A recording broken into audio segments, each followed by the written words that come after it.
welcome back to another episode here at the Damage Report. But here is slightly different. What's not different is that it's Monday, and that means we've got Francesca Fiorentini. How's it going? We're still here.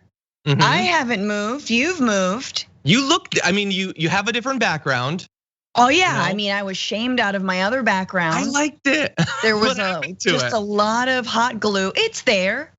A lot of hot glue went into it, but we as we settle into the reality that we are never leaving our homes, we just got to get creative. So I'm slowly changing it up. I see you have a studio. Are you with some sort of company? Are you like? Well, I decided like we're doing a show, and I want to be professional, and there was one of two ways to go. I could like get a physical set, or I could like actually improve my commentary and make it worthy of the name.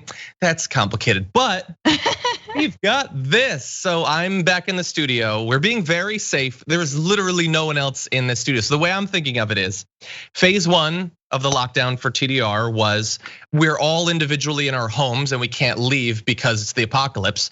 Now I'm alone broadcasting out of an empty media building that no one else can go into, nor would want to, which feels very apocalyptic in its own way. Very like much Postman, but watchable. It would have been really cool if there was like a little bit of moss growing over things. Yeah, on me. I think there is. You said mold?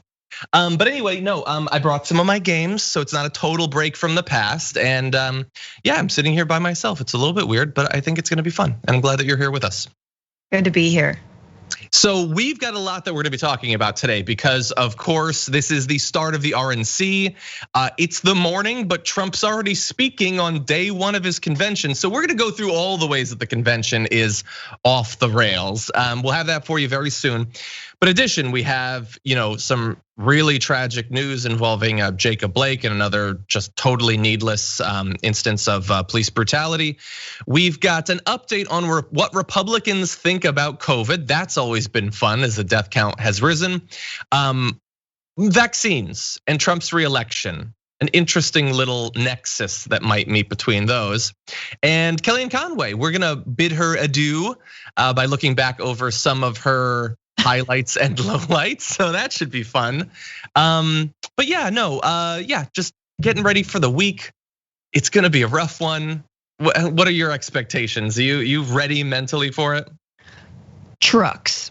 I want more trucks, yes. I think we might get it. I think he might drive through a wall in a truck, not intentionally, at some point this week.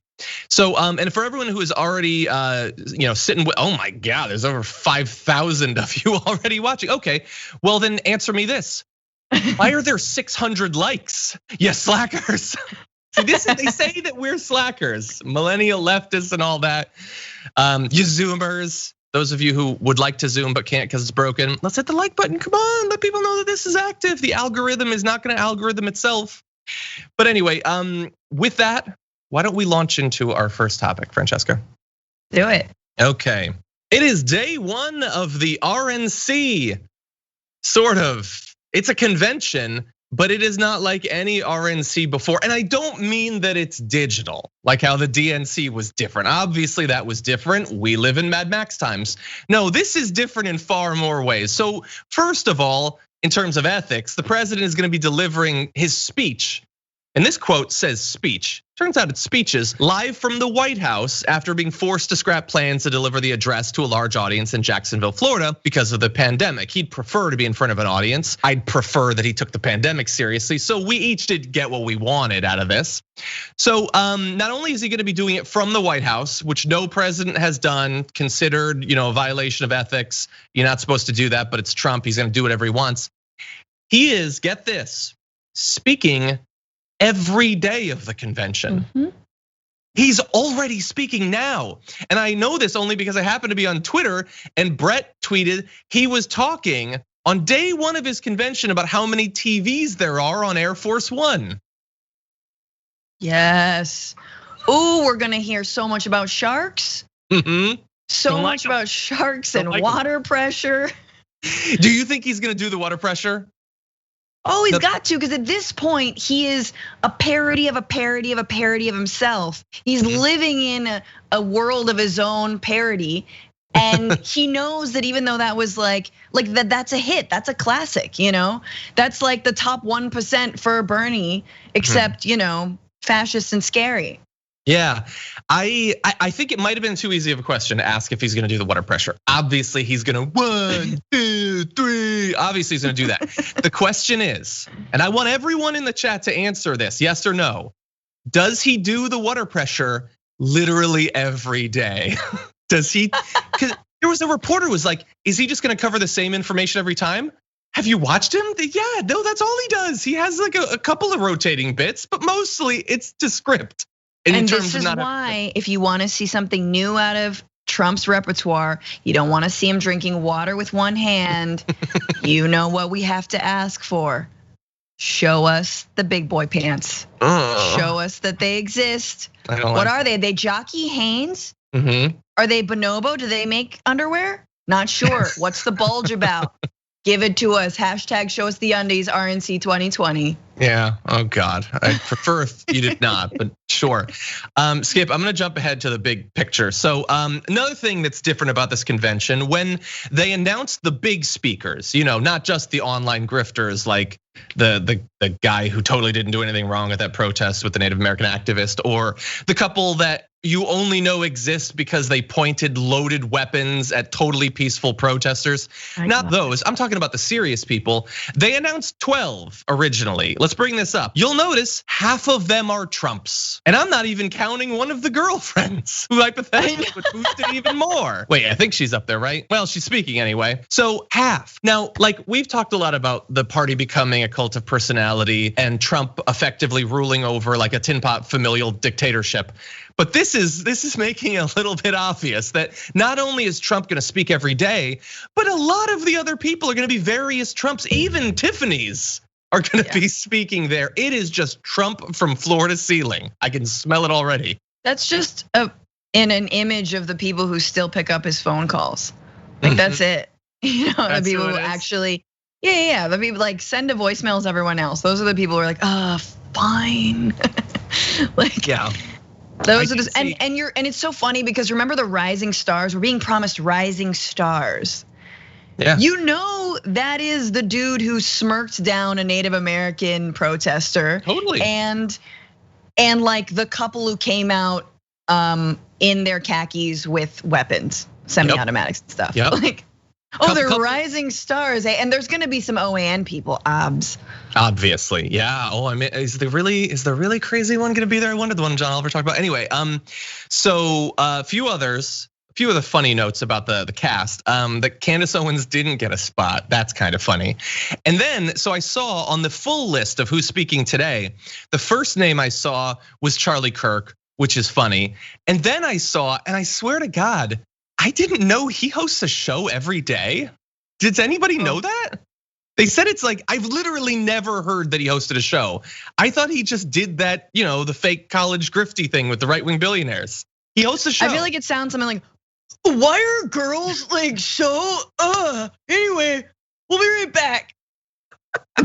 I'd watch it. I think that's pretty good. I would watch that. Okay, so we've got the fact that they're all Trumps and that Trump's gonna speak every day, and maybe the last one will be scripted. I guarantee the first 4 will be about how he hates sharks and 1, 2, and I won't mention the toilet, but you know what I'm talking about.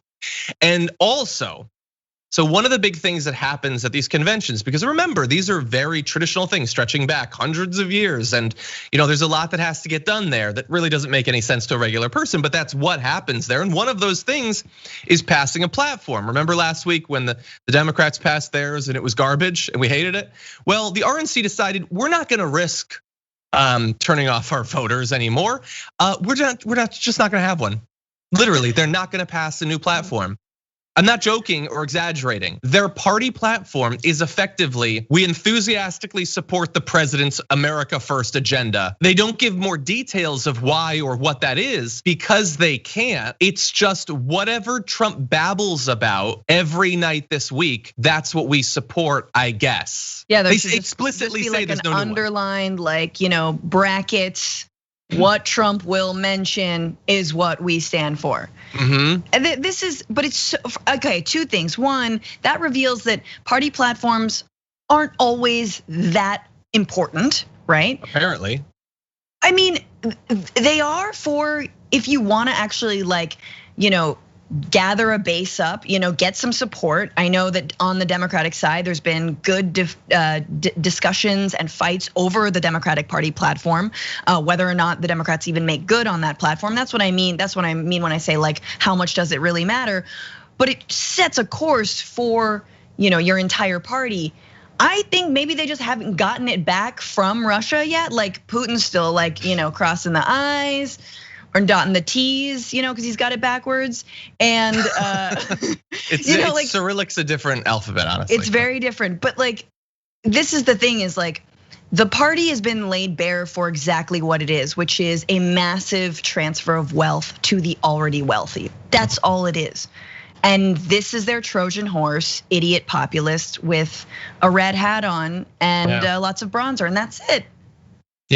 Yeah, the objective in terms of policy is privatize as much as possible and then loot it. Just take it and hand it to the people that they like them, and distract their base by just giving them racism. Just racism, yes. That's it. That's the only thing. They explicitly say in what we showed you that any motion to amend the 2016 platform or to adopt a new one, including any motion to suspend the procedures that will allow doing so, will be ruled out of order. So it's not just that they're not gonna do it, it's that if anybody tries to, they can't do it. They're setting up the rules for the conventions that they can't do it, which means that the 2016 platform remains as their most recent platform. So let's see if we can learn anything about what they plan to do based on what's in that platform. So because it can't be amended, we have to assume that they continue to support that all international executive agreements and political arrangements entered into by the current administration must be deemed null and void as mere expressions of the current president's preferences. That's refreshing, because a lot of them were really bad. I guess they don't like them. That's what their platform says. What a stupid world we live in. It's literally just, let's just have Trump will get up there, and then Uday and Kusei will give speeches, and then that's it. That's all we need. It's just a rock at this point. I do think, and we haven't discussed this, but look, the RNC is really taking advantage of this pandemic, because I'm gonna be honest with you, given who was treasurer for forever and how much money they have and how much money they aren't getting from the NRA, I think they would have had to go virtual anyway, whether there was a pandemic or not. They had no money left. No money left. There was no way it was gonna be anything like 2016. They are a shell of themselves, right? Like how many different, so I think they're like, this is the best thing that could have happened to them, is actually being virtual. I think it would have been virtual anyway. I know some people in the audience might be thinking, well, Trump's rich, Trump could just pay for it. Yeah, he could pay for stuff. That's the thing that's gonna happen. So yeah, we'll have to see. Now, I want to talk a little bit about, let's see, make sure we said that, speaking for the White House. It's ridiculous. One more ridiculous thing. And so this isn't gonna really shock you. And considering the people that we're talking about that are being excluded, it's not like they were great, but this, according to John Halterwanger of Business Insider, the RNC will feature no former GOP presidents nor ex-GOP nominees. In 2016, the only ex-nominee to attend was Bob Dole, and it was the first GOP convention in roughly 40 years in which a Bush did not speak. This year's DNC featured all living Dem presidents and prominent Republicans. Exactly, that's unfortunate. Yeah, it's just like the people who actually ruled as Republicans don't want anything to do with this, and I get it, they sucked. Not saying they didn't suck, they sucked, and it was consequential, and hundreds of thousands of people lost their lives because of how they sucked. But it's just the Trump show. It's just, we have literally no specific expectations except that he will continue to give us tax breaks, and he'll tear apart Medicare and Medicaid, and he'll tear apart Social Security, and he'll give the money to us. And whatever, just give us that. We don't care. Just give him the mic and just let him babble for like an hour. We all think he's badass crazy anyway. Let's just do that. And it's effectively, bread and circuses and all that, except it's, racism and 1, 2, 3. It's I mean, it worked in 2016. I was there, you were there in the RNC in 2016, and we were like, how is the fringiest fringe of the fringe gonna pull this off? And they did. I mean, that was seen as a virtue, not having any former presidents. And honestly, maybe it is a virtue, right? Like, obviously, I would love for him to try and resuscitate Bush. That would be so beautiful. I really, really would, mostly because I just want to see his speech. I just want to see Bush sort of like bring out. I just want to see him paint, actually, a little bit of like Bob Live Ross on stage. But W, yeah. Yeah, just I want a Twitch stream of George W.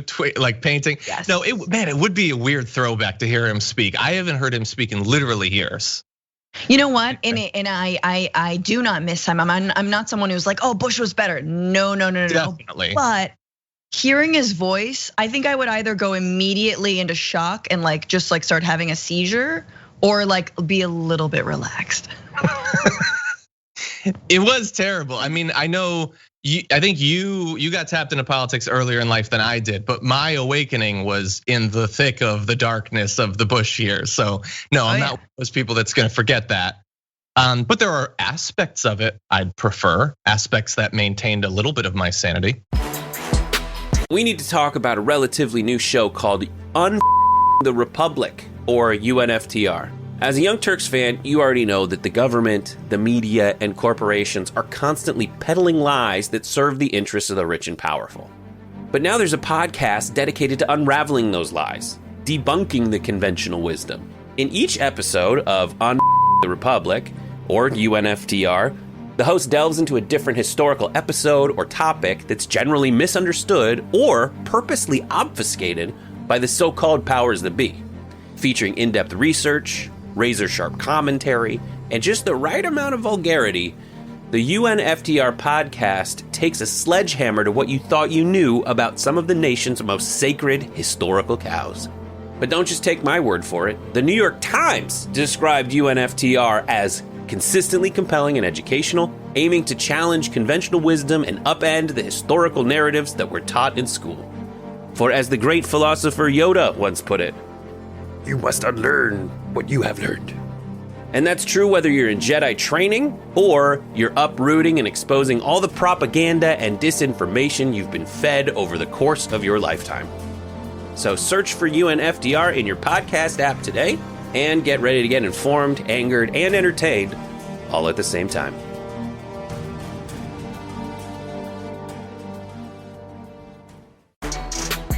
Now let's see what we can learn. So the RNC is not gonna have a new platform. We get that, it's whatever Trump wants. So follow-up question, what does Trump want? What is the second term gonna be about? And so we have a tweet from Annie Carney, reporter, who said he was talking with Steve Hilton, Trump was, and said, I would strengthen what we've done and I would do new things. Oh, good. I have no follow-up questions. I'm gonna write a book on it now. So now that's funny. Here's the funnier thing. She acknowledged this is the 5th time he's been asked the specific question, what are you gonna do with your second term, in just the last 2 months, multiple times by Sean Hannity. Like, it is a comfier environment for him than my bed is for me, and he has not been able to come up with an answer yet. It's whatever. The Republicans don't know, his base doesn't know, and he doesn't know literally anything. Now we're gonna get to a little bit of it, but I would ask you first, like, do you have expectations? Do you think he will make clear anything about his agenda in today's speech or any of the follow-on speeches this week? Donald Trump will vote for Joe Biden. Do not mistake that. He's gonna get into the little polling booth, close the little curtain, look both ways, and vote for Joe Biden. Look, I thought he would maybe vote for Clinton in 2016. I don't think he did, because he was like, what if this might be fun, because he never wanted to be president. And now he truly does not want 4 more years, to the point where he can't even like regurgitate his campaign slogans for the next 4 years. You're absolutely right. You can't articulate what you want to do. You ramble when you get a softball question from your friend Sean Hannity. All he has to say is more law and order, more police. I don't know. Just do what your campaign is doing. But he's not even doing that. Like, Stephen Miller not able to help him out on this one? It's not like you don't make a good case, but I need more evidence before I'm gonna believe that. I think dude loves the spotlight, and this is the biggest spotlight that you can have, I think. Hey, we're a democracy. Sure, yes. We're a democracy in America. Let's ask chat. Does he want to get reelected or doesn't want to get reelected? I'm curious. I think he wants to. He knows he has power that he can, like, not to do a lot of things because he's not smart enough or curious enough about the world to come up with things to do. But he can take money. He can do that and he can give it to his friends and he can just divert resources to his kids and stuff like that. I think he hates parts of it, definitely. And if he doesn't get reelected, he's still gonna be a constant presence on Fox News and everything. But I think he likes it too much. Here's a question: 4 more years of Trump, does he like make, red-hatted kid like chief of staff and like make, the sort of like Bonnie and Clyde, KKK Bonnie and Clyde, like are they part of the cabinet too? Is he picking randos? Or does the Trump administration just reset and we go back through everyone who's resigned and written a book? It's like Reince Priebus comes back. Scaramucci. Yeah, exactly. Sean Spicer's there. And we're just like, I mean, honestly, that's what I think is what would happen. Because they'd be like, look, my book, not selling anymore. I Dance with the Stars, gotta come back on this train. Yeah. I don't know. I will just quickly say, and again, I've said this multiple times, I really don't care about this kid. I just didn't buy the development of that story, the idea that he was just totally wrong place, wrong time. He doesn't think anything bad towards Native Americans or anyone who's not white. Yeah, just wait and follow him, follow his career. Let's see what happens. Let's see if he just goes about his life as a normal private citizen with no racial animus or anything like that. Or let's see if he tries to chase that dragon and just tries to get on the right-wing shows and he's on Fox News and now he's got a podcast. Oh, let's see, because we were wrong, remember? Left was wrong to imply anything about what he thinks about politics, right? It's just a regular kid. Okay, well, let's see, let's find out. I completely agree with you, John. Anyway, 100%. Supreme Court. Yeah, and like, I don't remember his name, honestly. Oh. Like, and I really don't care. And if he wants to be a private citizen, leave him alone. He can be a private citizen. I would once you sue multiple media companies, it's a little bit more difficult to do that. But anyway, okay. So as to what he's supposedly going to do, while he's not going to know much of this or say much of it in his multiple speeches this week, Trump and his campaign did put out some of his goals for a second term. And so I want to pop through a few of these. So one is on a section called eradicate COVID-19. Wait, I thought we already eradicated it. First is develop a vaccine by the end of 2020. Okay, the laudable goal, and we're gonna talk about that more later on the show. The number 2 is return to normal in 2021. Dude, same.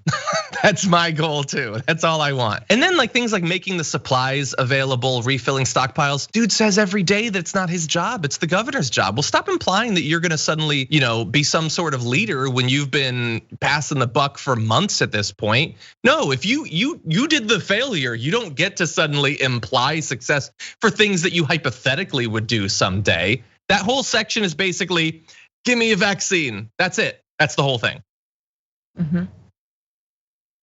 We also have on healthcare things like cut prescription drug prices, put patients and doctors back in charge of our healthcare system. I don't know what that's supposed to mean, and I doubt he's going to do much, if anything, to cut prescription drug prices. Lowering the premiums. What is he going to do? He told us like what was it, a month ago that in 2 weeks he's going to have his healthcare plan. He told us the same thing 3 years ago. It's never going to happen. There's no plan. There's nothing coming. Stop lying. He's gonna cover all pre-existing conditions. No, we have that. You're the one trying to take it away. We've got that already. They're covered. They're covered. So he can just put the things in there that like he wants to imply don't exist, and not a single Trump voter is gonna look at that and be like, wait, that's not true. Didn't the ACA provide protections for that?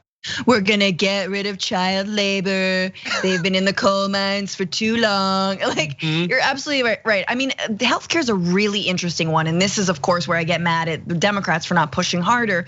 But even people like Ted Cruz know that they've lost the discussion around healthcare. They've lost the debate. I mean, they're still gonna try and repeal the ACA, but they have no alternative because they realize, hey, the ACA is kind of great if you're a private health insurer and if you invest in private health insurance companies. Like, they're billionaires too. So why is this not a win-win for Republicans, Democrats, and the private health insurance industry? And yet public opinion keeps on moving farther and farther, not left, but just, hey, we should cover everyone regardless of their ability to pay. And no, it shouldn't be means tested. And yes, it should be universal. Like, let's just do it already. So it's interesting just how much has changed in 10 years. I mean, both parties have issues that they run on every 4 years, and then when they're in power, they do literally nothing to change it because it turns out it's just more convenient to run on it than to do anything. Covering all pre-existing conditions. Under a second term, I'm going to develop the horseless carriage. No, we have the horseless carriage. No, we already have that. Anyway, protect Social Security, Medicare. He's gonna like roll out penicillin and just be like, look what we've got. I invented a COVID cure. Like, no, it's not. It's penicillin. Yeah, well, penicillin might be a little bit complicated for him. He's gonna pull something out of his easy bake oven and ask for applause. Okay, so on education, I swear to God, this is the entire thing. So one is provide school choice to every child in America. That just means privatize education and teach American exceptionalism. So privatize it and then just teach kids we're the best. They ignore all the issues we have. We don't need to fix anything and we're not going to. We're the best. That's it. That's the whole section on education. And then of course this big section on defend our police. Yeah, it's just, Antifa needs to be brought to justice. All of it, all of Antifa needs to be brought to justice. Everybody. Violent extremist groups. I've literally never heard cashless bail as a thing to be attacked. They're implying that, and like, no, you literally, if you don't have a bunch of money, you're getting locked up. This is the right wing. And cashless bail. I've never heard that. I've never heard that before as a thing. It's a new term. End cashless bail. We just got a little bit of it a week ago. What are you talking about? Okay, we're gonna be tuning in. It's gonna be crazy. I think tomorrow I'm leading the Young Turks coverage of the RNC with Ben Dixon, but we're gonna be doing coverage every night as we did last week. So definitely tune in starting at I think 6 Pacific, 9 Eastern. We're gonna be doing coverage and it's gonna be something. Like, you don't think Don Jr. is gonna like stand behind a giant Q podium or something? It's gonna be. I hope that CNN and MSNBC making podiums. Maybe. I hope that they are ready for this because they're gonna say crazy. They're gonna like not just crazy. They're gonna talk about satanic pedophile cannibals and stuff like that. Like it's. Well, this is actually an interesting test for mainstream news networks because many of them have refused to run Trump campaign rallies. Because of misinformation, et cetera, and racism and stoking conspiracy theories. But are they gonna run this whole thing just top to bottom? Are they gonna give it the same treatment? Right, and that's the thing is like, obviously the right will claim that there's bias. Yeah, man, because you got nut jobs up there and they're spewing racist things and racist coded language. You don't get this. You don't get like every night 3 hours of a just, because what they're gonna do in the dead air is they're just gonna fill it with Trump campaign advertisement, which they're already buying on MSNBC anyway. So pay them for it at least. Yeah, front page of YouTube and all that. Yeah, and are they gonna have that Marjorie Taylor Greene? I think her name is the QAnon candidate. Oh, one of the QAnon candidates because they have a Senate candidate as well that won a primary that believes in QAnon. Are they gonna let her speak and talk about Q? You don't think they won't? They got Matt Gaetz up there. Dude's hanging out with Laura Loomer like every day now. Is Q like their Medicare for all, where it's just like you can allude to it, but you can't say Medicare for all? Like for the Democrats? I don't know. I mean, that is the future, and some would argue the core of the Republican Party. At some point, they're gonna embrace it even more. Like which is the duller Trump son, Eric. He put up on Instagram a big Q. Like the image was just a Q with the American flag colors. That's it. He eventually took it down, but he put it up. You don't think Trump is already sort of like giving like a little wink to QAnon? Many of you have probably already seen going around since late yesterday in Kenosha, Wisconsin, another absolutely horrendous incident of needless police brutality involving the shooting multiple times of one Jacob Blake. We had a long talk about whether to show the footage. we have basically landed on not showing it protects the cops from people understanding just how needless, how unacceptable, how impossible to understand the situation is. So we're gonna show you the footage, but I want you to understand that this is footage of a person being shot. It is graphic, so proceed if you will. Here is the footage. Graphic video posted on Facebook shows the moment an encounter between Jacob Blake and Kenosha police quickly escalated. Screams rang out as police fired at least 7 shots Sunday evening. Blake appears to have been shot in the back as he entered the driver's side of an SUV at gunpoint. His children were reportedly in the vehicle. It is unclear whether police believe they saw a weapon. And I wouldn't care anyway. And I'm not at this point interested in what the cops have to say about that very much. Now, Jacob Blake was transported to the hospital in serious condition, according to police. His father said on Facebook that his son is alive and in stable condition. Family friend Daniel Poneman tweeted that Blake is out of surgery in the ICU and is expected to make it, which I have to say that after seeing that footage, seems like a miracle. I can't imagine how anyone could survive what the cops did to him. Yes, I'm so thankful that this story ends in his survival, and just like thinking of his family and the entire community and what they had to go through and what they are going through. I just watched that video and I think, cowards. What effing cowards the police are. You do not deserve a gun, a badge, anything. Let's continue to talk about defunding the police. Let's talk about demilitarizing the police, all right? I saw that video first on my phone. It was kind of small, and I was like, well, maybe this officer mistakenly shot him, right? Sort of like, maybe the gun went off. Looking at it again, there's a lot of intention in that police officer and what he did, and grabbing him by the shirt. Even as soon as he opened the car door, it seemed like he was going to shoot him for whatever reason. I'm sure he'll claim that he feared for his life. These are cowards. They don't deserve to police our streets. They don't deserve to protect us.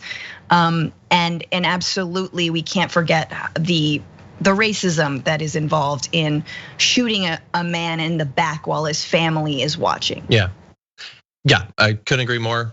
Absolute cowards, insane. And this is, what else could you expect from a system that trains cops that if you are ever scared at all, if you get a single goosebump, just start shooting. Just shoot and shoot over and over. Empty every bullet you have. If you ever get one tingle of fear, then start shooting. Oh, and by the way, black people, you should be as scared of them as possible. Every time you see them, you should be terrified. And if you get terrified, you should start shooting. We teach them those two things societally and in terms of police training. And this is the only possible outcome to that. God, you shoot a person in the back and you shoot them that many times. There are police officers in other countries that you would expect you would never fire that many shots in your career as a police officer. And they unload into a guy's back with the children just feet away having to watch that, believing that their father has been brutally murdered in front of them and could still die. Thankfully has not. It is just a miracle that he is not. By the way, can we show the picture of the victim and the kids that had to watch this totally needless violence from the police again? That he should have to go through this, that we've gone through all these protests for months and he couldn't know that, he probably feared that he would be one of those people that would be attacked in this way, but couldn't know it. And those cops have just been going about their day, just waiting for their opportunity to participate in this. And maybe with a couple more days, we'll find out about their record if they've engaged in any violence before. But this is absolutely insane. And like they haven't said yet if they thought that he had a gun. Every single right winger who is already saying that Jacob was asking for it believes that gun owners deserve more rights than literally anyone in the world. Yes. When those militia members were pointing their rifles in a standoff with cops, nobody was saying that's justification for the cops to shoot them. But he had a gun. What threatening thing was he doing? He was facing away from them into a car packed with his children, and that was too much. I don't care if he has a gun, if he doesn't have a gun, it doesn't matter. Totally no justification for what happened. None at all. Absolutely right. I mean, and I think, back to what you were saying, what is it like? Is it in training that when your fellow police officer starts shooting, you immediately have to join in? Why was Breonna Taylor shot that many times, right? By what, 3 cops? Like, what is this? Why are we shooting to kill? You don't think that one shot, let's say, obviously, which is completely unnecessary and unacceptable, unacceptable, that one shot wouldn't stop someone, even if you did fear for your life? Come on. That's proof that it's all BS. And when I say demilitarize the police, I absolutely agree with that. What if that was a taser instead of a gun, right? Like, why not? And the only reason we can't demilitarize the police is it's because we've got way too many guns among the population. So gun control is absolutely part of this discussion. I know that we don't love to make them one because we're like, oh my gosh, too much to think about, but it really is. I do believe in keeping police officers safe. It isn't an easy job, but I also believe there are many other weapons that you can use that aren't guns. And I also believe we need to get other guns off the streets. Yeah, we send them everywhere loaded to take down an elephant, like everywhere they go, and they're trained to use it. They're not trained. They're like, it is not a last resort. Nobody gets to pretend that that's what's actually going on. And they get backed into a corner and they have to do it. They're trained to take out their gun at a moment's notice. Doesn't matter if it's a kid, whatever, take out your gun. And if you just, oh God, if you feel scared, even briefly, just begin shooting and don't stop until you've run out of bullets. And everyone around you, as you pointed out, needs to start shooting too. It's absolute madness. Because we will protect you, because the police unions and the DAs and the prosecutors, everyone will protect you. And that's why you have to charge the cops and arrest the cops and sentence the cops, because otherwise that protection will still reign. And I saw Bernie was calling for that. As of right now, the cops have been put on administrative leave. Well, that's good, so they don't have to work, but they get paid. That's wonderful. That's consequences right there. And right now we're in the middle of the RNC where all they have to say about the police is we need to fund them more. We need to increase consequences for people who do anything to the cops that the cops don't like. In Tennessee, I think it might've been Indiana, one of the two states. If you camp out on state property as a part of a protest, they have changed the penalty from a misdemeanor to a felony. So you will literally lose your right to vote if you protest. The Free Speech Brigade online must be losing it over this. Dave Rubin, his head just exploded when he saw that. Yes. Literally being stripped of your democratic rights if you camp somewhere they don't like. But weird, no, they don't talk about that. I guess they must mean some other sort of speech when they talk about that. The pandemic continues. 1,000+ people dying still on average every single day. Seems to me, and probably to most of you, to be unacceptable. But for certain type of people, not necessarily, because a poll went out. The number of US deaths from coronavirus has it been acceptable or has it been not acceptable? Turns out it depends on your party identification. Let's bring this up. 57% of Republicans think it's acceptable. 177,000 deaths and rising every minute is acceptable. I accept it, it's okay. Now we knew they accepted it. We knew that they didn't have a problem with it, but they will actually say that they're okay with it. What a failure of a country, of a people that you can get that result. Yeah. CBS News, not just some random online poll. It's not Reddit, it's not 4chan. They're like, no, yeah, 177,000. If Obama had 7, I would literally never stop talking about it. But 177,000, yeah, no, that's good. And I want more of this. I want 4 more years of everything that 2020 has been. I mean, it is hard to have empathy for folks like this and try to understand that mindset. It is back to the age-old, are all Trump supporters racist? Yes, I think so. Enough to overlook the racism, right? Which is racist in and of itself. But they're following their leader. That's exactly what Trump wants them to say. And I think truly, and we know that this isn't really the case, that it is indiscriminate when it comes to who can be infected, age, race, it doesn't matter. But that disproportionately, COVID is hitting the Black and brown community. African Americans, Latinos, Native Americans, Polynesians, I know in Los Angeles County, for example, are suffering far worse. They have higher mortality rates. And so if you aren't from those communities, / you love to demonize them and other them, well, they're not in your beloved community under Jesus Christ. You know what I mean? Like they're expendable. this is what he would have wanted, Q said, etc. At the end of the day, it's eugenics. At the end of the day, you're okay with people who don't look like you dying. And hey, they must have deserved it. Yeah. So, I mean, I wanna say, well, those Republicans, there must be fewer people identifying as Republican. Hey, independents are 67%, not say it's unacceptable. Maybe some of them went to the independent side. Maybe. I don't know. Maybe, yeah, that's possible. Let's bring back up that chart.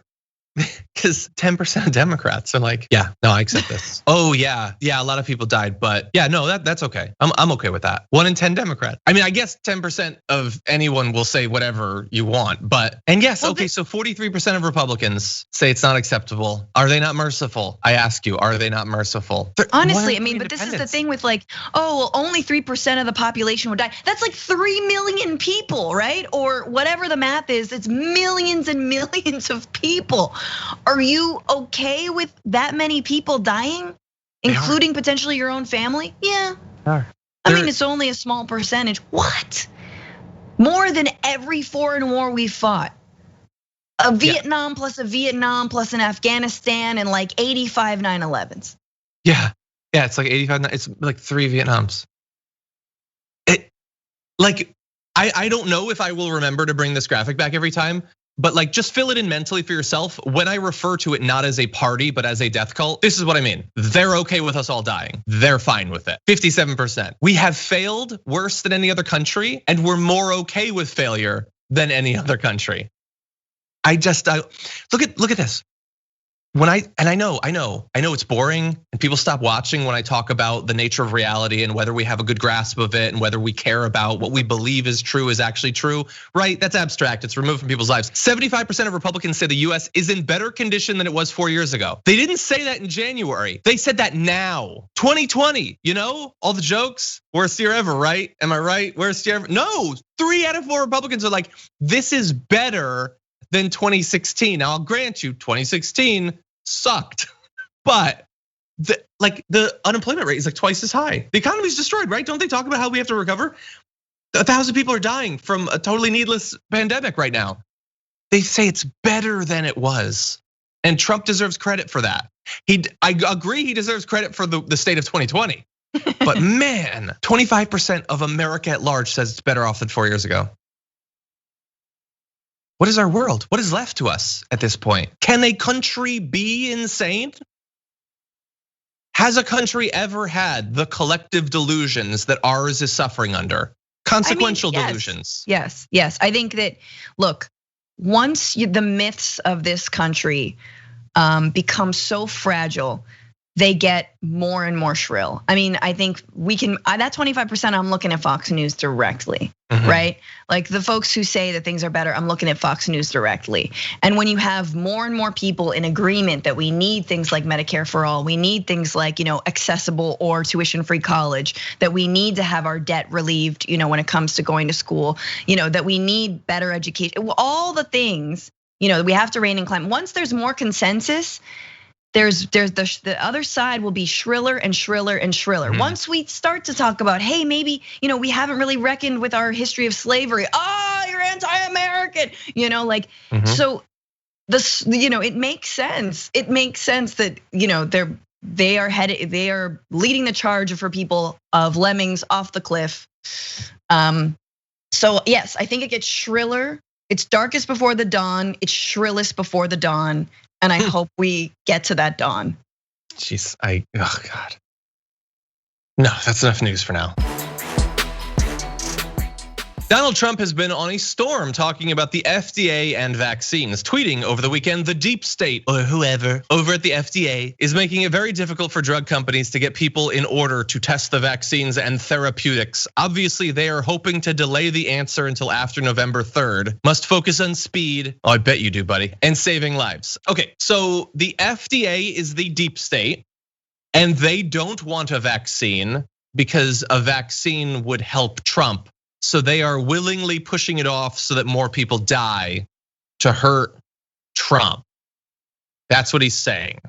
It's not just him. According to two sources in a Monday meeting this last week, Donald Trump's trade advisor, why is the trade advisor in this story? I don't know, but that's the White House. Peter Navarro aggressively confronted FDA officials saying, you are all deep state and you need to get on Trump time. That's the expression Navarro uses to describe the speed that he says Trump demands. Not that Trump does anything, he's a lazy sack, but that's what he wants people to do. Yeah, so the trade advisor is also calling the FDA deep state. So they're all deep state. And they're trying to stop you from getting a vaccine. Thoughts? Like, God, this one hurts. But like, imagine you've worked for the FDA, even for just a few years, and someone just points a finger at you. You're deep state. Get on Trump time. Yeah, like, can you just?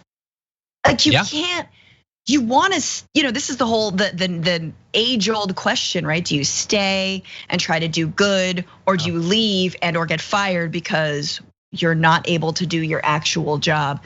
Can I just say, when it comes to the vaccine, Trump, if there is a vaccine, which of course, John, you're absolutely right. It makes no sense. Like the entire argument the FDA is like withholding a vaccine is utterly ridiculous. But even if there was, do you think he would throw his anti-vax base under the bus in order to tell people to go out and get this vaccine? No. As soon as if there's a vaccine, Trump will be like, if you want it, do it. I hear it does things, it does weird things. We can't talk about the things. It's like, what? What are you talking about? Like, no, look, we already have a flu vaccine. People are being told to get their flu shots this season so that they don't compound it with COVID. And there's a lot of folks who are like, nah, I'm good. For whatever reason, I'm good. And again, the anti-vax thing is insidious. It keeps going and going and going. And Trump absolutely would play into that. So it's so bonkers that he would ever promote a vaccine. Unless he could actually buy it and put his name on it, and he personally would make money from it, which we maybe is the case with hydroxychloroquine. He wouldn't be pro-vax. Yeah, I think that in the end, once it's available and it's out there, I agree. He will start to mimic that stuff. And Fox News already has. Jeanine Pirro said she won't under any circumstances take it. You can't trust the vaccines and all of that. But here is like the weird thing. It's that a lot of the vax people who aren't necessarily all right wing, there are lefties who are anti-vax and all that. That is being absorbed by Q, like all conspiracy theories are. The lizard people, the Illuminati, flat Earth, all of it is getting into the Q thing. So they don't like vaccines, but they like everything that Trump says and believes that he's right. So they think he's right to say that the FDA is the deep state because the FDA is abiding by safety regulations, and they think that the FDA shouldn't abide by those safety regulations, even though they believe that vaccines aren't safe. They think the FDA should expedite it, making it less safe, and they probably won't take it, but they think that it's awful that it's being blocked, right? Because it should be out there so Trump can get reelected, but they'd never take it because that's how the machines get inside you. None of it makes any sense. And again, that's the worldview. You can believe anything you want, no matter how internally contradictory it is. Just believe what makes you feel good. And by the way, the vaccine that they're blocking from being developed is to cure a disease that they don't believe exists. And if it does exist, it's not really dangerous and it's not killing anyone, but how dare they block the vaccine for it even though it's not real? None of this makes any sense. I'm not making any sense, but that is really what they believe. They don't think the disease is real. Okay. Now here's where it gets even darker. So Donald Trump tweeting about how the FDA is deep state and all of that. This is not just random, okay? There is a reason that he is putting pressure on them, and we should be worried about it because there are reasons to believe that he is going to push for this vaccine no matter the cost before the election. President Donald Trump is considering bypassing the standard testing procedures according to the Financial Times because he wants it before the election. He's apparently considering pressuring the US FDA to issue an emergency use authorization for a British vaccine in October. So he's gonna wait until right before the election, supposedly, and then say that we're gonna be using it here in America. The company developing it, AstraZeneca, said it hasn't discussed such an order with the Trump administration, which might be true, might not.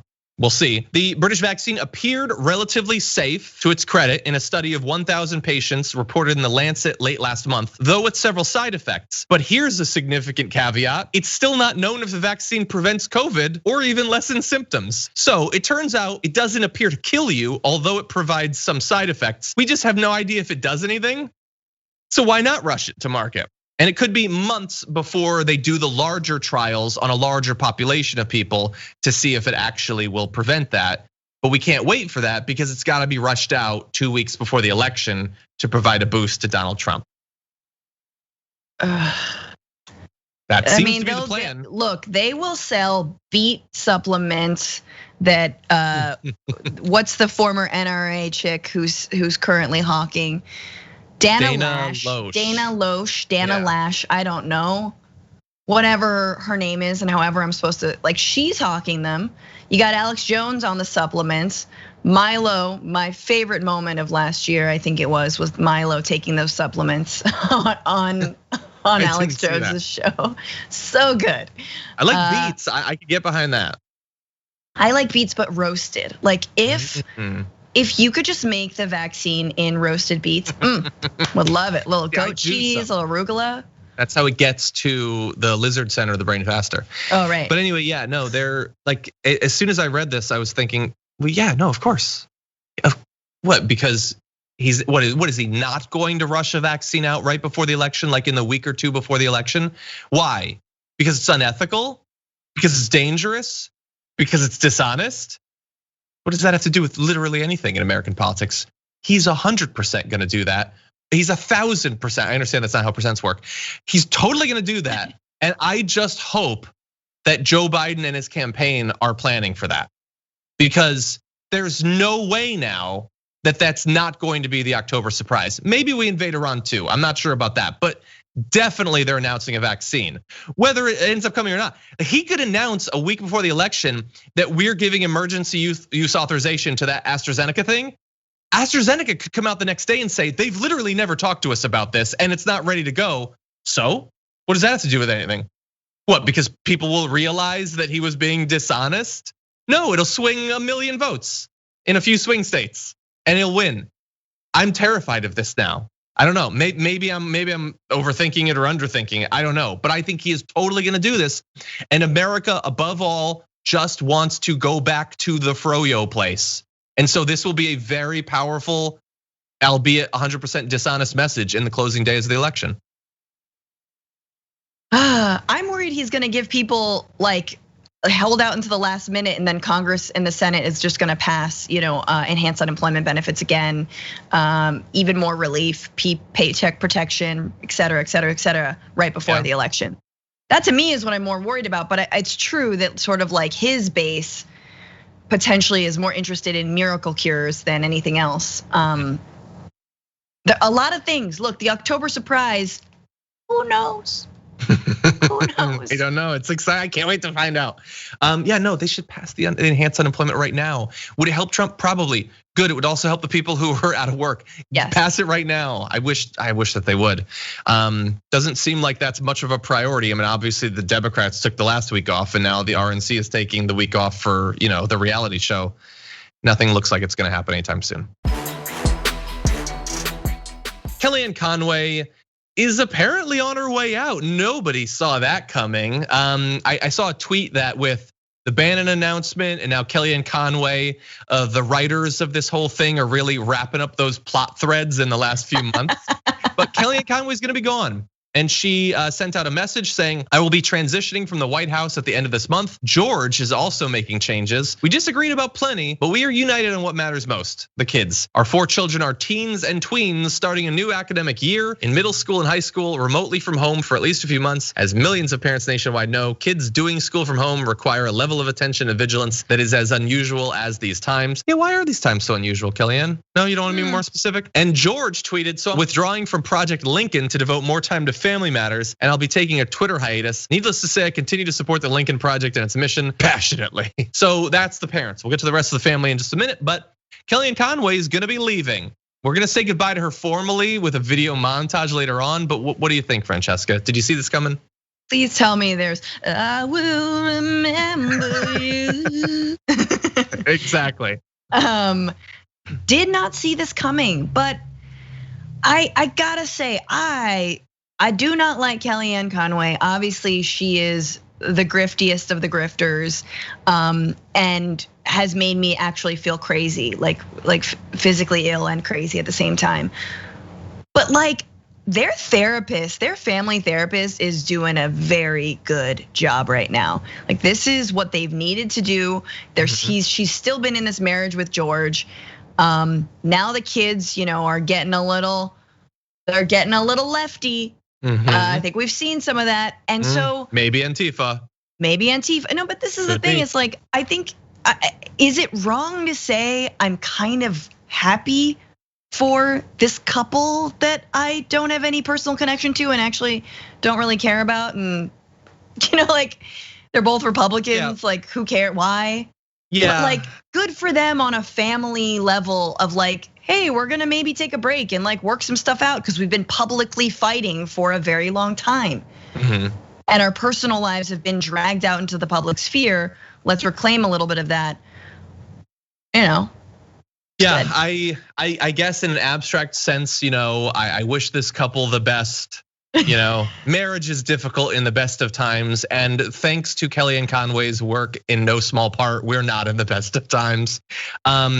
George, it's probably also pretty terrible. I don't know much about him, but anyway, yeah, no, I hope for their family's sake at least that they actually use this time well. We'll see though. Let's add a little bit of context to this. Claudia Conway, their, I believe, 15-year-old daughter, who, because in America, we really do want dynasties, has like 500,000 Twitter followers. That's weird. But anyway, she tweeted, "My mother's job ruined my life to begin with. Heartbreaking that she continues to go down that path after years of watching her children suffer. Selfish, it's all about money and fame, ladies and gentlemen." Yeah, I look, totally. I mean, we pointed out the grift. I don't disagree with that. Saying it on social media, that's it seems like it's part of it. But anyway, she said, "I'm officially pushing for emancipation. Buckle up because this is probably going to be public one way or another, unfortunately." Well, but it is a tweet though, so it's definitely public right now as you're tweeting that. Welcome to my life. And look, I feel terrible for her, obviously. No kid, especially no 15-year-old should have to go through any of this. It's gotta be devastating. And to know that your parents in different ways sort of support a lot of the ideology of what she appears to not agree with, that's gotta be devastating. And hopefully this will help, but I just, and again, I'm a dinosaur. I don't TikTok or whatever, I will grant you that. I think that the last thing all of this needs is to be more public and online. That would be my guess. I don't think that helps anyone. It's totally their right to do that if they want to, even down to the teens. If that's what they want to do, they can do it. And I hope that it works. I just don't think that that's gonna help, probably. Yeah, I don't know how to feel about Claudia Conway, but I will say, being a young woman and online and having lots of followers, and whether you like it or not, being in the public sphere, I'm rooting for her. I'm like, she's on TikTok going like, "Let's talk about socialism."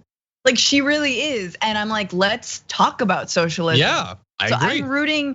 I'm rooting for her that, first of all, she can live a normal life and actually develop away from social media, i.e., away from sort of the lure of the grift, because I think having that many followers, becoming your own brand, I don't know, super young, like you could easily fall. Like, look at your mom. You know what I mean? It's easy to fall into the grift. But it seems like she's asking interesting questions and she's representing this like, progressive leftist youth that I think is very curious right now. And I kind of love her for that.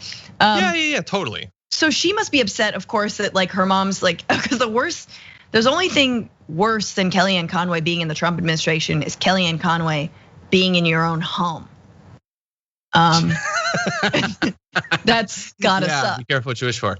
Yeah, and look, obviously she, like, what we say, we don't know exactly what to feel. I don't want to have any feelings about any 15-year-old, honestly. Like, honestly, like what was social media like when I was 15? We had ICQ. You all watched, you don't even know what that is.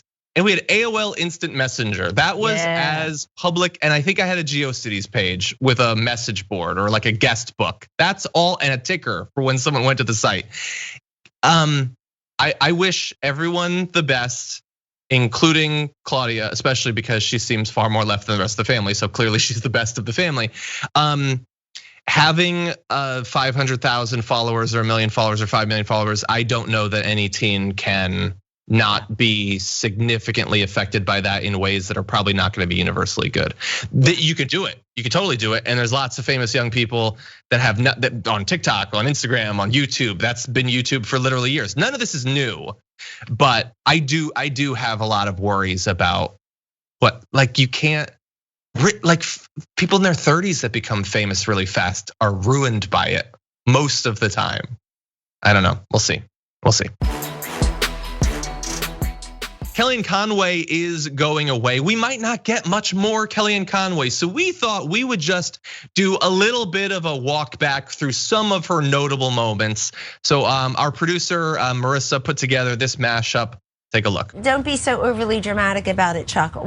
You're saying it's a falsehood, and they're giving Sean Spicer, our press secretary, gave alternative facts to that. But the point remains. Wait a minute, alternative facts? Obama had a 6-month ban on the Iraqi refugee program after 2 Iraqis came here to this country, were radicalized, and they were the masterminds behind the Bowling Green massacre. Most people don't know that because it didn't get covered. The Bowling Green massacre that Conway mentioned never happened. Do you think I ran a campaign where white supremacists had a platform? You gonna look me in the face and tell me that? It did. Kellyanne really? did. And that's how you lost? It did. Do you think you could have just had a decent message for the white working class voters? Do you think this woman who has nothing in common with I'm not anybody, saying that's what you want. It's Hillary Clinton. She doesn't connect with people. How about they have nothing in common with her? First of all, his entire America First campaign doctrine is that he would always look out for the interests of this country.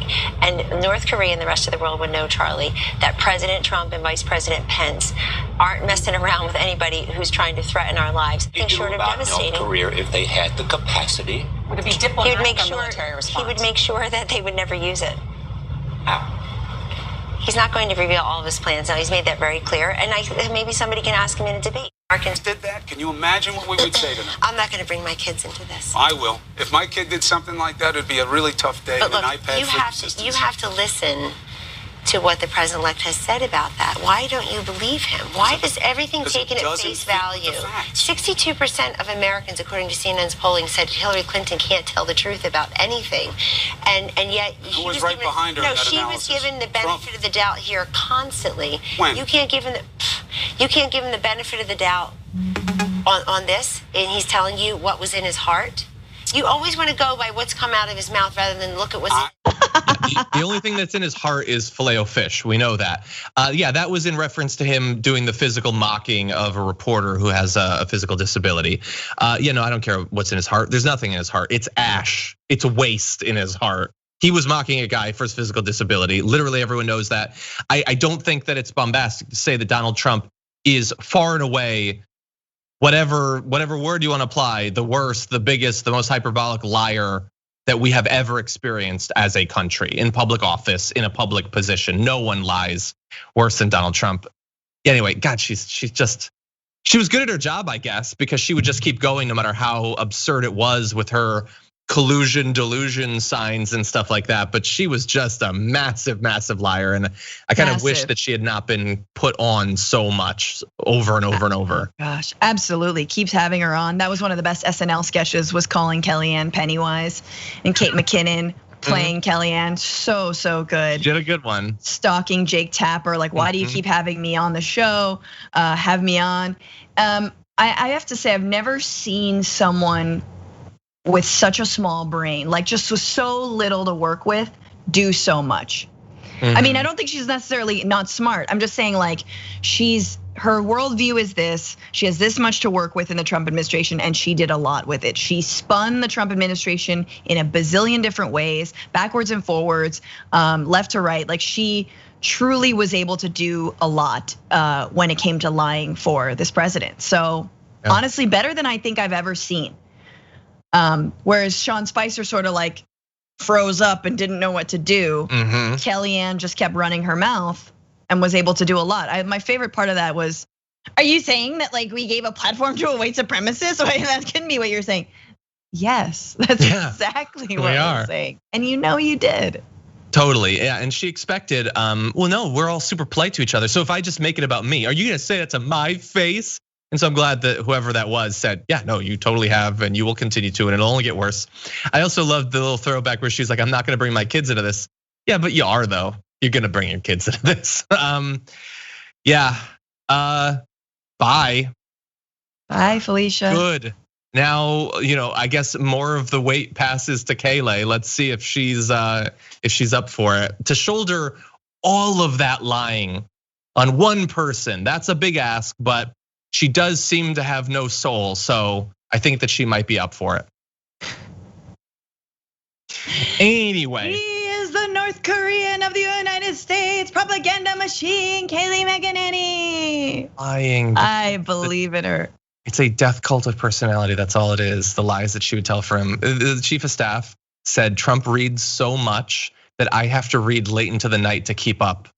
No, you don't. So don't think that. You're lying. You're lying. He doesn't even read TV Guide. Anyway, thank you so much for joining us, Francesca, the first guest on the return to the studio. Let it be noted in the scrolls for all time. Where can people see more of your work? I hear that you were busy yesterday. Oh gosh, so busy. Yes, check out the Bituation Room podcast every Sunday, 6 p.m., 9 p.m. Eastern. You can find it on all the podcast platforms. Spoke to Nomiki Konst and Aaron Gloria Ryan of Hysteria yesterday about the DNC. Yeah, it was a great discussion. And yeah, follow me on all the socials at Franny Fio. Sounds good. Well, thank you as always. Good luck if you watch the RNC later. Please drink. It will provide a little bit of protection against the corrosive mental damage. And thank you. We'll see you soon. Thank you. Take care. Excited to welcome back to the program, host of the Thom Hartmann program and author of a great many books, the latest, The Hidden History of Monopolies, How Big Business Destroyed the American Dream. Thom Hartmann, welcome to the Damage Report. John, it's great to be back with you. Thanks for having me. It's great to have you back on. I've been trying to do a little bit of writing during the pandemic, but I'm not putting out books nearly at the rate that you are. So, we've broken down a few of your past books on the program. This is obviously an incredibly important one. What made you choose to turn to the topic of monopolies and the history of those? Well, when I first suggested to BK, the publisher of Barrett Kohler, the publisher of these books back, I don't know, a couple of years ago, that we do a series of relatively small books that could be read in a weekend or even in a day if somebody really wanted to commit some time to it. They're about half or a third the length of a normal book, and the suggestion was, let's pick a whole series of topics, and when we're all done, the books can be put side to side, and you'd have basically a history of America in a whole bunch of different areas. And we wanted to pick out the things that we thought were having the greatest and most consequential impact on the quality of life in our country. So we started with guns and the Second Amendment.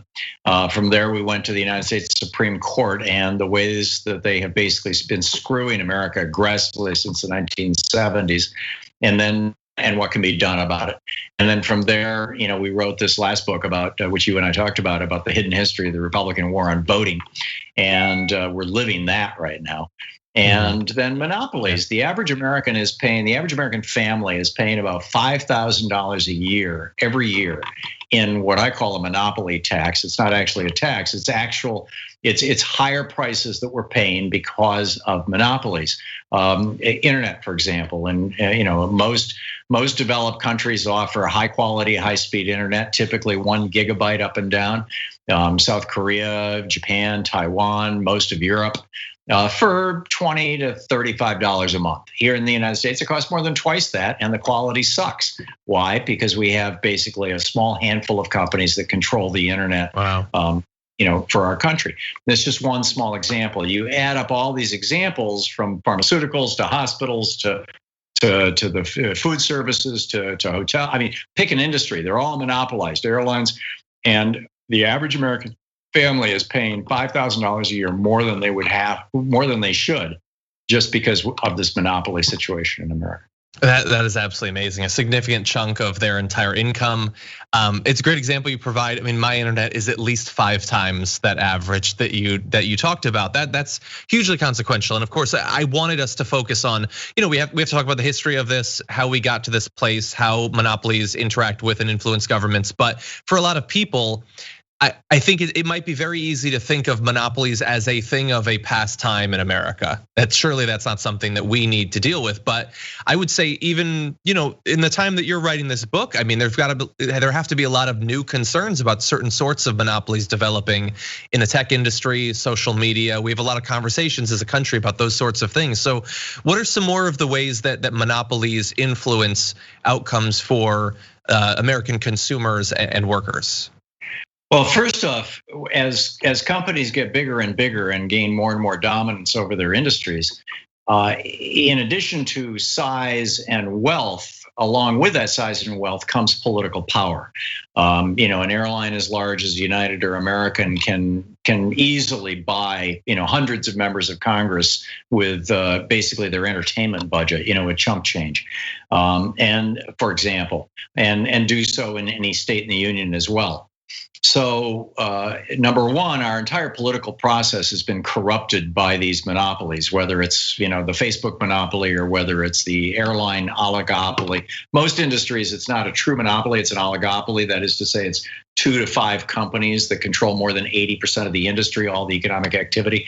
And they function as a monopoly, though. If United raises their prices $10, within 5 minutes, Delta will have raised its prices $10 on the same routes. They all monitor each other, so they functionally work together as a monopoly. So this is one of the big problems. Back in the '60s, in the early '60s, and talk to somebody my age who will enthusiastically tell you about this. There was this really cool TV show in the late '50s, early '60s called Route 66, and Martin Milner and George Maharis were driving this Corvette from basically New York to Los Angeles. This was before the Eisenhower Interstate Highway System was completed, and the only way to get from coast to coast was on Route 66, which most of it was a 2-lane road all the way across America that went through all these thousands of little towns.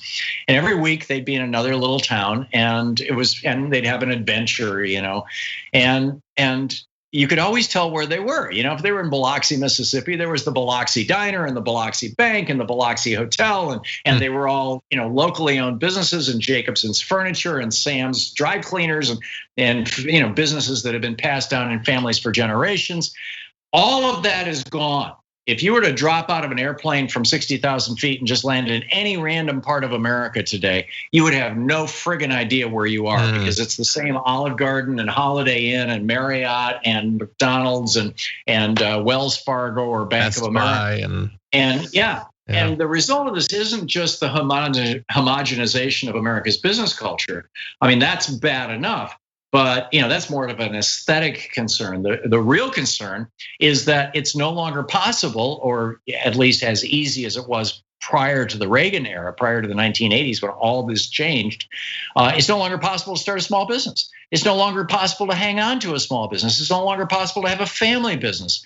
You can't compete with giant companies. When Walmart moves into a neighborhood, they wipe out on average 140 local businesses. And those local businesses, and it's not just Walmart, obviously, and those local businesses are just being devastated. And then of course, now we've got COVID on top, putting this on steroids. So we need to be breaking up these big companies, and we need to go back to enforcing the laws that were passed in the 1880s to stop this from happening, in order to basically restore vibrancy and health to our economic system, to our economic landscape. I guess this is sort of one of the natural troubles potentially of writing history books that are deeply tied into what's going on right now. That you talked about the war on voting, and now you have, you could do an entire book on the last 6 months leading up to this election. In the same way, when you talk about monopolies, you mentioned that obviously that's interacting with the pandemic. People can't go to the vast majority of places that are selling products. And I would imagine that many people are probably relying on things like Target and ordering things from Amazon. Do you think is that a temporary thing? Do we, in a year, will we be basically back to the position we were in? Or is this just going to, throw gasoline on the sort of thing that you're talking about? It already has. There are different estimates being offered by different people, but the general consensus seems to be that at least a quarter of the small and medium-sized businesses that have been shuttered since March will never return. And of course, the big businesses, the giant monopolistic corporations, they've all been bailed out. They've gotten trillions of dollars, out of Congress, and now they're getting it out of the Fed. The Fed has created out of thin air $7 trillion, 1/3 of the entire country's GDP, and they're using it to buy corporate bonds. In other words, to loan corporations money at basically no interest, and to buy stock to support the stock market. And I'm concerned, frankly, that if Joe Biden wins the election, the day that that's announced, the head of the Fed, Lewis Powell, who is the first Fed chair in a long time, who's not an economist. He's actually a former managing director of the Carlyle Group, the big banking group that invests in defense companies. That's how he became a multi-millionaire. And his BA is in politics, not economics. His college degree.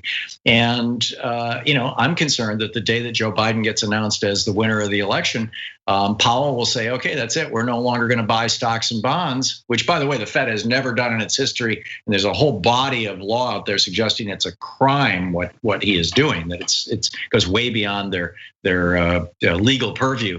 That he'll just say, that's it. We're no longer, we're going to take our $7 trillion and go home, and the market will immediately crash. And everybody will say, oh, it's because the Democrats got elected.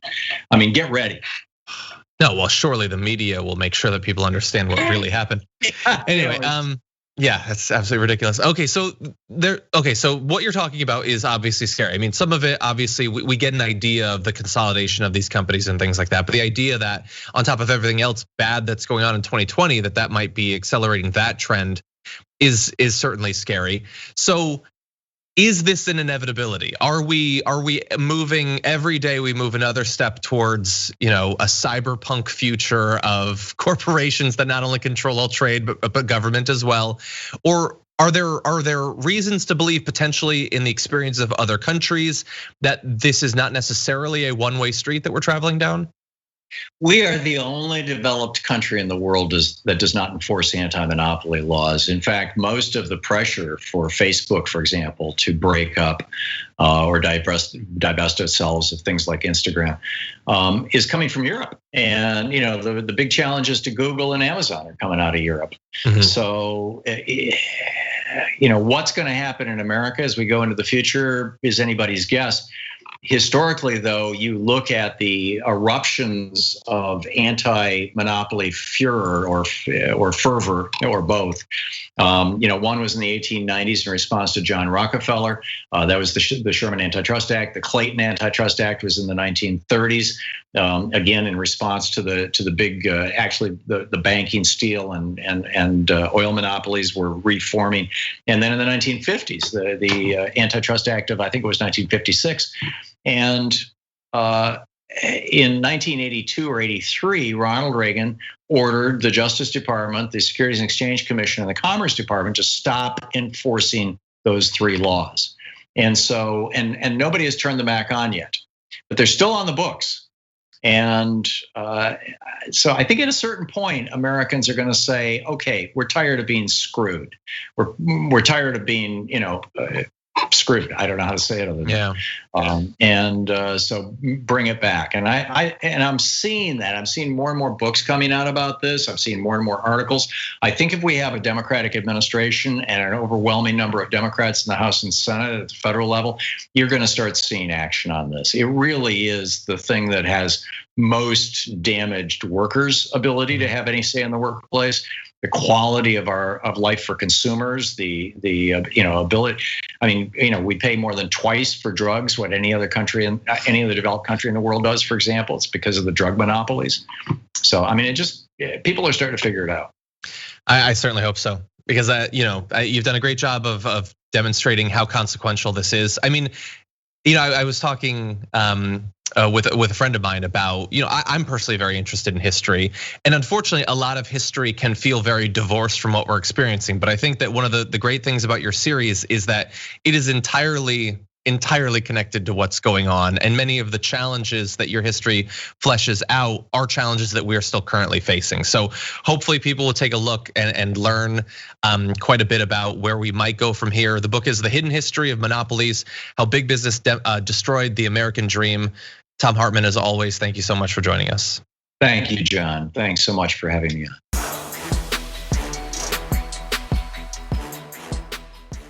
Thanks for listening to the full episode of The Damage Report. Support our work, listen ad-free, access members-only bonus content, and more by subscribing to Apple Podcasts at apple.co/TYT. I'm your host, John Adarola. I'll see you soon.